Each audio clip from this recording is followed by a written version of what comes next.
Hello everyone, welcome back to my channel learning with pace. अभी हम लोग chapter number 5 कर रहे हैं क्लास 7th हिस्ट्री का। एंड अभी हम बात करेंगे इंजीनियरिंग स्किल्स एंड कंस्ट्रक्शन के बारे में। हम ये जानेंगे कि इतने साल पहले जो मोन्यूमेंट्स बनाए गए उनको कैसे कंस्ट्रक्ट किया गया, किस किस तरीके की स्किल्स की ज़रूरत पड़ती थी। Monuments provide an insight into the technologies used for construction। अगर हम किसी भी मोन्यूमेंट की बात करें, चाहे वो आज बना हो या बहुत साल पहले बना हो, हर एक मोन्यूमेंट हमें एक इंसाइट प्रोवाइड करता है, हमें एक नॉलेज प्रोवाइड करता है कि किस टेक्नोलॉजी का यूज़ करके कंस्ट्रक्शन किया गया है। मतलब हम एक मोन्यूमेंट को देखकर ये बता सकते हैं कि भाई ये कंस्ट्रक्ट कैसे किया गया होगा, कैसे कैसे टेक्नोलॉजीज़ का यूज़ किया गया होगा। तो मोन्यूमेंट्स हमें बहुत सारी इंफॉर्मेशन प्रोवाइड कर सकते हैं टेक्नोलॉजीज़ के regarding. Take something like a roof for example.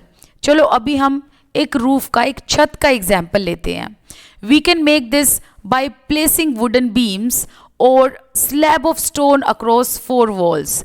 तो यहाँ पर क्या है कि एक छत को हम ऐसे भी बना सकते हैं कि भाई वुडन बीम्स लगा दी। वुडन बीम्स मतलब बहुत हैवी हैवी लकड़ियाँ, या फिर पत्थर के स्लैब रख दिए तो हम लोग छत बना सकते हैं।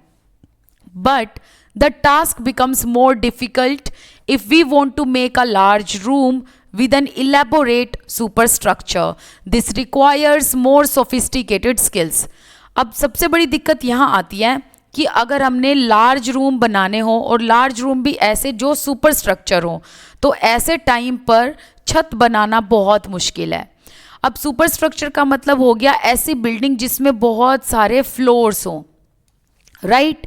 तो यहाँ पर ये कहा गया है कि अगर हमने एक ही फ्लोर बनाना है तो हम वुडन बीम्स या स्लैब ऑफ स्टोन रखकर छत बना सकते हैं। लेकिन अगर हमने एक छत के ऊपर फिर दूसरा फ्लोर, फिर तीसरा फ्लोर, अगर ऐसे बनाना है, एक सुपर स्ट्रक्चर तैयार करना है बिल्डिंग का, और वो भी बड़े बड़े रूम बनाने हैं, तो छत बनानी बहुत मुश्किल है। और इस काम के लिए हमें सोफिस्टिकेटेड स्किल्स की ज़रूरत है। Between the 7th and 10th centuries, architects started adding more rooms, doors and windows to the buildings. अगर हम 7th से लेके 10th सेंचुरी के टाइम पीरियड की बात करें तो जो आर्किटेक्ट्स थे उन्होंने बहुत ज़्यादा रूम बनाने शुरू कर दिया। मतलब एक से ज़्यादा रूम, एक से ज़्यादा डोर्स, एक से ज़्यादा विंडोज़ बनानी शुरू कर दी बिल्डिंग्स में। Roofs, doors and windows were still made by placing a horizontal beam across 2 vertical columns, a style of architecture called trabeate or corbelled. अब यहाँ बताया है कि पहले के टाइम पर ट्रेबिएट या फिर ये कह लो कोरबेल्ड, बात एक है, ठीक है, इसमें आपने कंफ्यूज नहीं होना है। ट्रेबिएट या ये कह लो कोरबेल्ड एक ही तरीके का स्टाइल है ये। तो ये कहा गया कि पहले के टाइम पर ट्रेबिएट और कोरबेल्ड स्टाइल था, राइट। तो कौन से स्टाइल ऑफ आर्किटेक्चर था? ट्रेबिएट और कोरबेल्ड। अब ये किस तरीके का स्टाइल था आर्किटेक्चर का, वो यहाँ बताया हुआ है। तो यहाँ ये कहा है कि इस स्ट्रक्चर में ये होता था कि 2 वर्टिकल कॉलम्स पर हॉरिजॉन्टल बीम बनाकर रूफ, डोर एंड विंडोज तैयार किए जाते थे। मतलब जैसे कि यहाँ पर हमने क्या बना दिए, 2 वर्टिकल कॉलम्स बना दिए, ठीक है, 2 वर्टिकल कॉलम्स। वर्टिकल कॉलम्स का मतलब होता है पिलर्स, है ना, पिलर नहीं होते वो, तो उनको कहते हैं हम कॉलम या फिर पिलर। सो यहाँ पर कहा है कि ऐसे 2 वर्टिकल कॉलम लगाकर इसके ऊपर रूफ बना दी जाती थी, डोर्स बना दिए जाते थे, विंडोज तैयार कर दी जाती थी। कैसे? एक्चुअली क्या किया जाता था कि इनके ऊपर ना हॉरिजॉन्टल बीम को प्लेस कर दिया जाता था। तो जो ये 2 वर्टिकल कॉलम्स हमने बनाए, इनके ऊपर पहले के टाइम पर क्या होता था, ऐसे 2 हॉरिजॉन्टल बीम रख दिए जाते थे, ठीक है, ऐसे हॉरिजॉन्टल तरीके से। ऑल राइट, तो यहाँ पर देखो ये बन गई ना ऐसे छत, राइट। सो ये ऊपर ऐसे छत बना दी जाती थी। तो इस स्टाइल को कहते हैं ट्रेबिएट या कोरबेल्ड।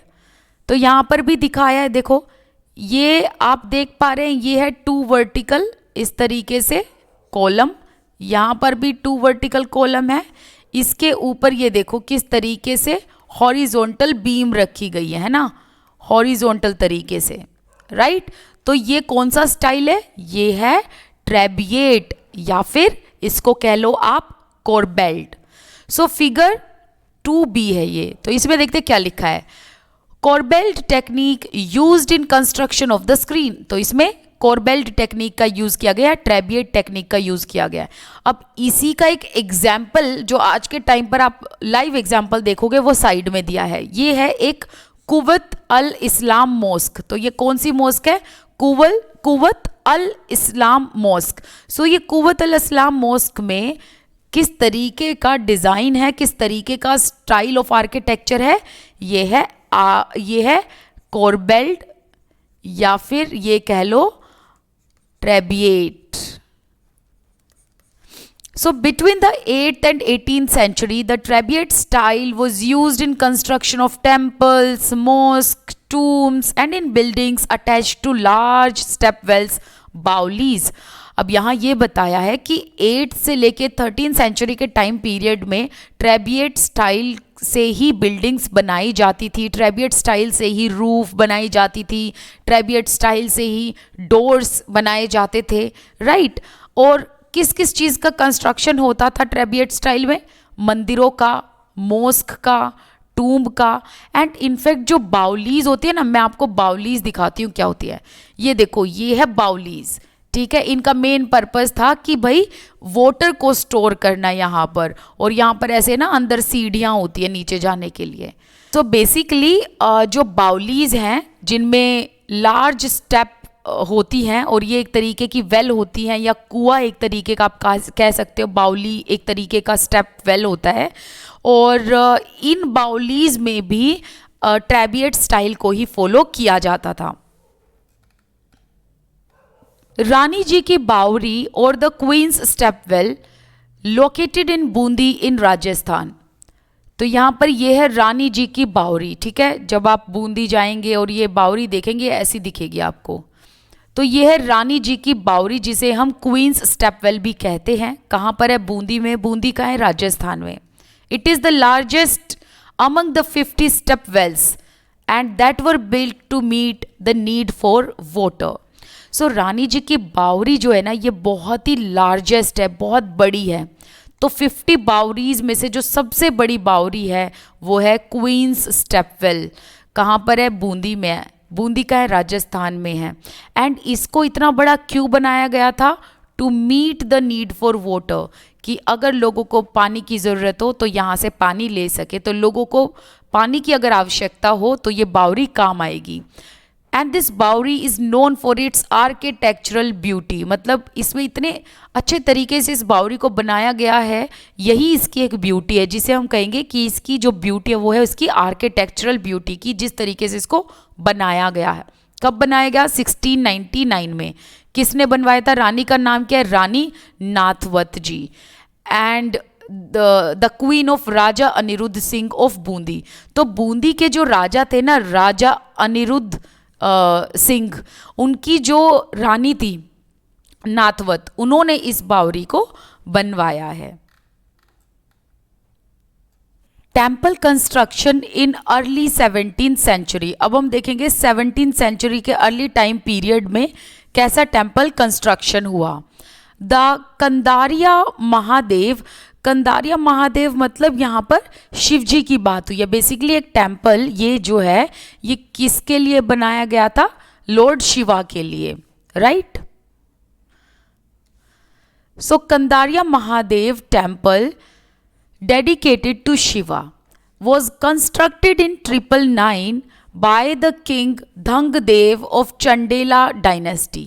देखो जो चंडेला डायनेस्टी है उसके जो राजा थे धंगदेव, उन्होंने 999 में एक शिवजी के लिए बहुत ही सुंदर मंदिर कंस्ट्रक्ट करवाया, जो कि है the Kandariya Mahadev.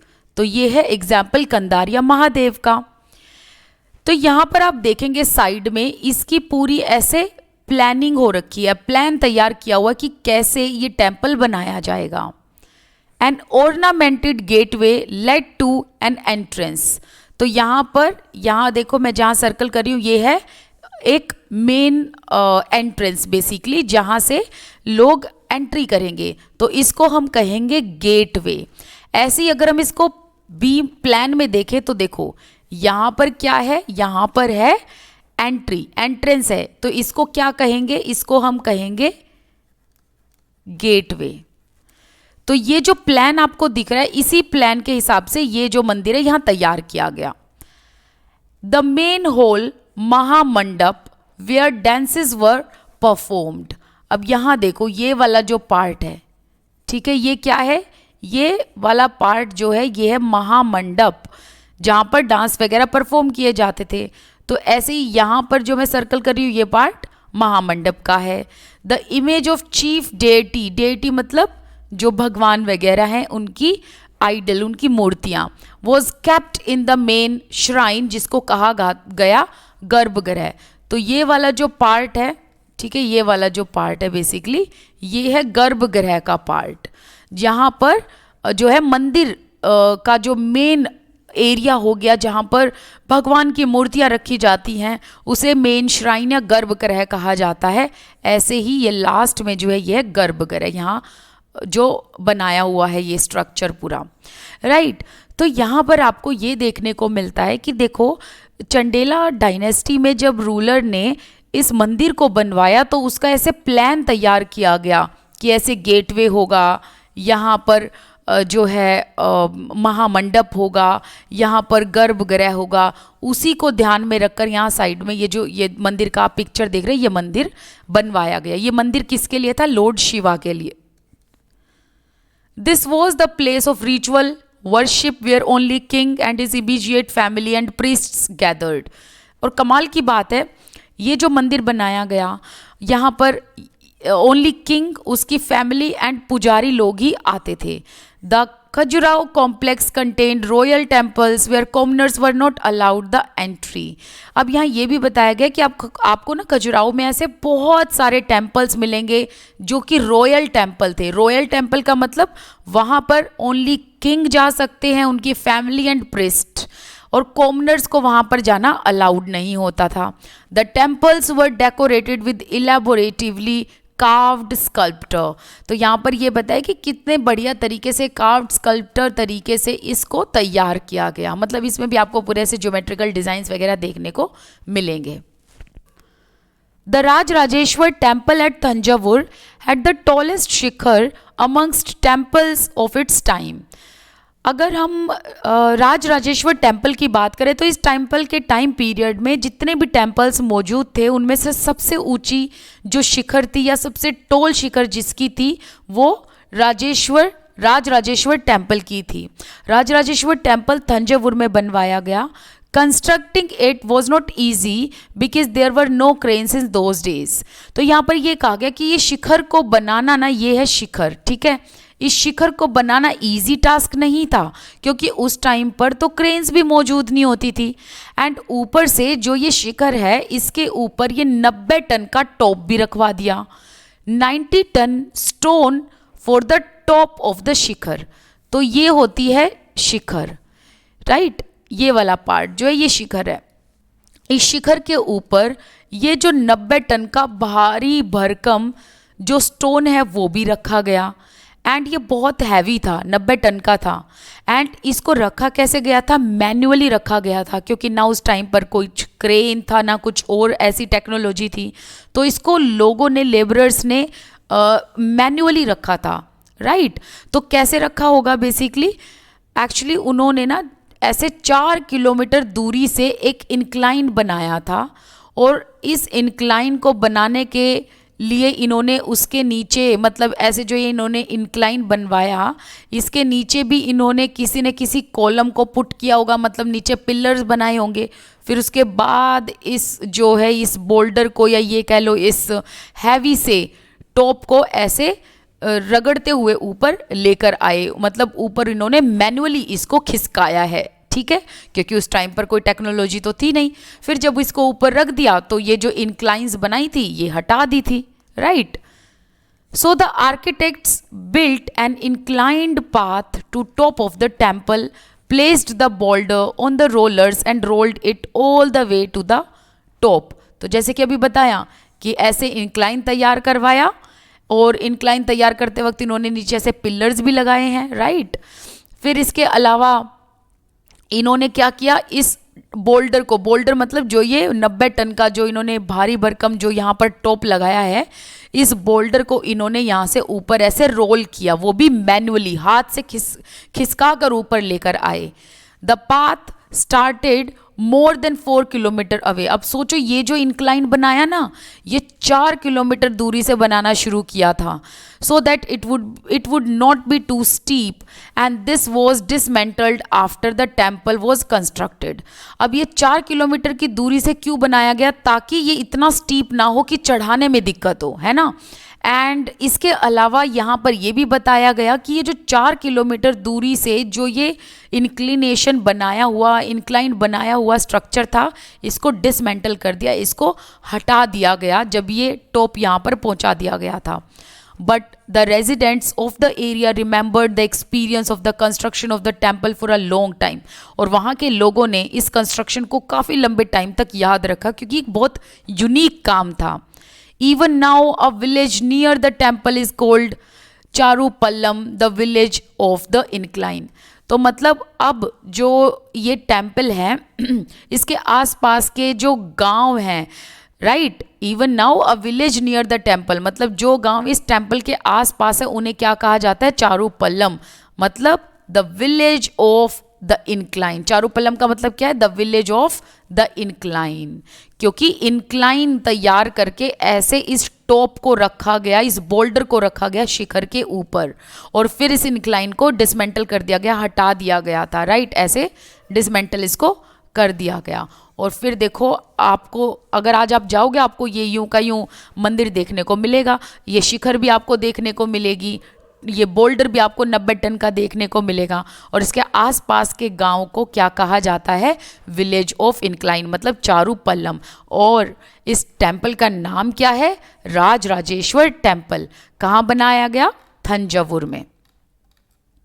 Technological and stylistic developments are noticeable from 12th century. 12th century के बाद हम ये देखेंगे कि 2 नए टेक्नोलॉजिकल एंड स्टाइलिस्टिक डेवलपमेंट होने लगे। मतलब पहले हमने ये देखा कि किस तरीके से कॉर्बेल्ड या ट्रेबिएट स्टाइल से आर्चेस बनाए जाते थे, राइट। लेकिन अब हम ये देखेंगे कि जब वो स्टाइल सक्सेसफुल नहीं हुआ तो लोगों ने नए तरीके निकाल लिए। तो कौन सा स्टाइल अपनाया जाने लगा, आर्क्यूएट स्टाइल। तो ये नए तरीके का आर्किटेक्चरल स्टाइल था। तो हम यहाँ पढ़ रहे हैं कि 2 तरीके के टेक्नोलॉजिकल एंड स्टाइलिस्टिक डेवलपमेंट हुए, एक तो आर्क्यूएट स्टाइल और दूसरा लाइमस्टोन सीमेंट का भी यूज किया जाने लगा।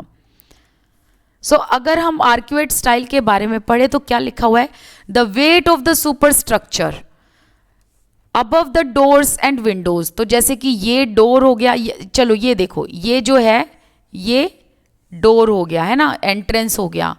इसके ऊपर जो ये बना हुआ पार्ट है ना, ये है सुपर स्ट्रक्चर, ऑल राइट।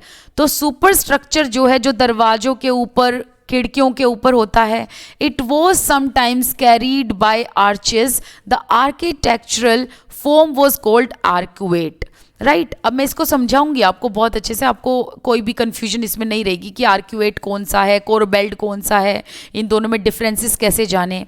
तो पहले हम ये वाला फिगर देखते हैं।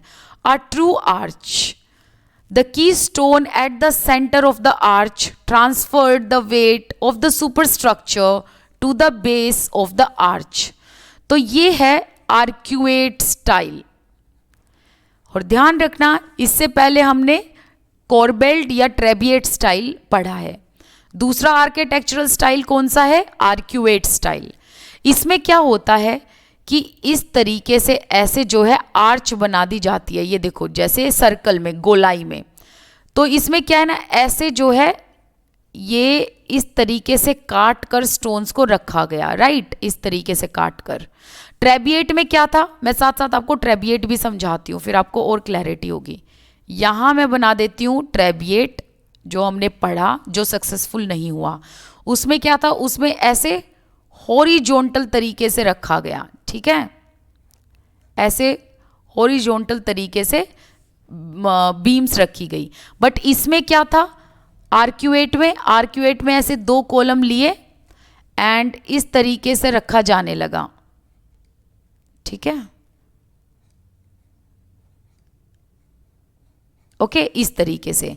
तो ये है आर्क्यूएट और ये जो साइड में बनाया है ये है कोरबेल्ट या फिर ट्रेबिएट, बात एक ही है, ठीक है।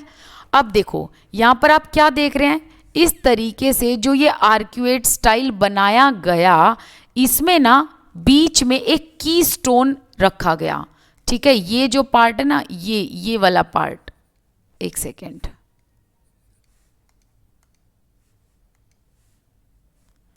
ये वाला जो पार्ट है ये है की स्टोन पार्ट। तो ऐसे ही अगर मैं यहां आपको बताऊं तो ये वाला जो पार्ट होगा ये की स्टोन होगा। तो ये जो की स्टोन पार्ट है ना, बेसिकली यहां पर आप देखोगे ना, इस की स्टोन पार्ट की वजह से जो ये ऊपर सुपर स्ट्रक्चर बना रखा है, ठीक है, जो ये ऊपर ऐसे सुपर स्ट्रक्चर बना रखा है, इसका वजन जो है वो यहां पर भी पड़ रहा है, यहां पर भी पड़ रहा है, और सारी तरफ वजन पड़ के ये पूरा बैलेंस हो रहा है सुपर स्ट्रक्चर का वेट। लेकिन अगर हम कोरबेल्ट में देखेंगे तो कोरबेल्ट में क्या था, यहां पर वजन ज्यादा था, तो ये किसी के भी ऊपर गिर सकता है सुपर स्ट्रक्चर, है ना। लेकिन यहां आप देखेंगे तो बैलेंस हो रहा है वेट, राइट। तो यही एक रीजन था कि कोरबेल्ट स्ट्रक्चर फेल हुआ, क्योंकि कोरबेल्ट स्ट्रक्चर में वजन एक ही उसके ऊपर था और किसी के भी ऊपर ये गिर सकता था, और शायद गिरा भी होगा, तभी तो नया स्टाइल ढूंढ निकाला, राइट। लेकिन जब कोरबेल्ट स्ट्रक्चर फेल हो गया तो नया आर्किटेक्चरल स्टाइल ढूंढ निकाला लोगों ने, वो था आर्क्यूएट। आर्क्यूएट में क्या किया गया, इस तरीके से ऐसे super structure Windows and doors के ऊपर बनाया गया, बट आर्च की फॉर्म में, ऐसे आर्च की फॉर्म में बनाया गया। बीच में एक की स्टोन रखा गया, सेंटर में एकदम सेंटर में, एकदम बीच में की स्टोन रखा जाता था। एंड ये जो की स्टोन है, इसकी वजह से जो आर्च का वेट है वो हर जगह बैलेंस हो जाता था। और ये जो वेट है ना, मतलब आर्च का जो ये वेट बेसिकली दिखाया है, ये बैलेंस भी इस तरीके से हो जाता था कि इसके नीचे गिरने की संभावना खत्म हो जाती थी, राइट। अब यहाँ पर एक जो है एग्जाम्पल भी दिया है, ट्रू आर्च डिटेल्स फ्रॉम अलाय दरवाजा अर्ली 14th सेंचुरी। तो यहाँ पर ये है अलाई दरवाजा, जो है ये आर्क्यूएट आर्किटेक्चरल स्टाइल के तरीके से बनाया गया है कुवैत अल इस्लाम मॉस्क दिल्ली में। अब बात करते हैं लाइमस्टोन सीमेंट के बारे में। So limestone cement was increasingly used in construction के टाइम पर इसको यूज़ किया जाता था। क्यों?